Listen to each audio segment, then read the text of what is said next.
राधे राधे दोस्तों, जय माता दी। कैसे हैं आप सब? आशा करती हूँ आप सब बहुत अच्छे होंगे।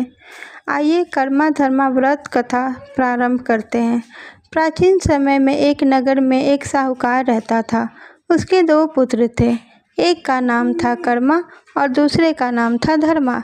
दोनों भाई धर्म कर्म में निष्ठावान और माता पिता के आज्ञाकारी थे। एक दिन साहूकार ने अपने पुत्रों से कहा, बेटा, जीवन में सच्चा सुख और शांति तभी मिलती है जब मनुष्य धर्म और सत्कर्म करता है। इसलिए तुम दोनों सदैव सत्य बोलना, दया करना और भगवान की भक्ति करना। पिता की आज्ञा मानकर धर्मा और कर्मा दोनों सत्य और धर्म के मार्ग पर चलना शुरू कर दिया। एक बार दोनों भाई वन में लकड़ियाँ काटने गए। वहाँ उन्हें एक सुंदर जलाशय मिला। जलाशय के किनारे एक अद्भुत वृक्ष था। उस वृक्ष के नीचे देवता और अप्सराएं आकर खेलती थीं। दोनों भाई ने वहाँ विश्राम किया। अचानक एक देवदूत का प्रकट हुआ और बोले, हे युवकों, आज भाद्रपद शुक्ल एकादशी का व्रत है। जो व्यक्ति इस दिन उपवास और भजन करता है उसे स्वर्ग और मोक्ष की प्राप्ति होती है।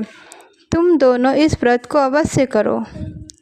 धर्मा ने तुरंत व्रत रखने का संकल्प कर लिया, परंतु कर्मा ने कहा, भाई, मैं व्रत उपवास करने में विश्वास नहीं रखता। मैं तो सेवा और दान पुण्य में कमाऊंगा।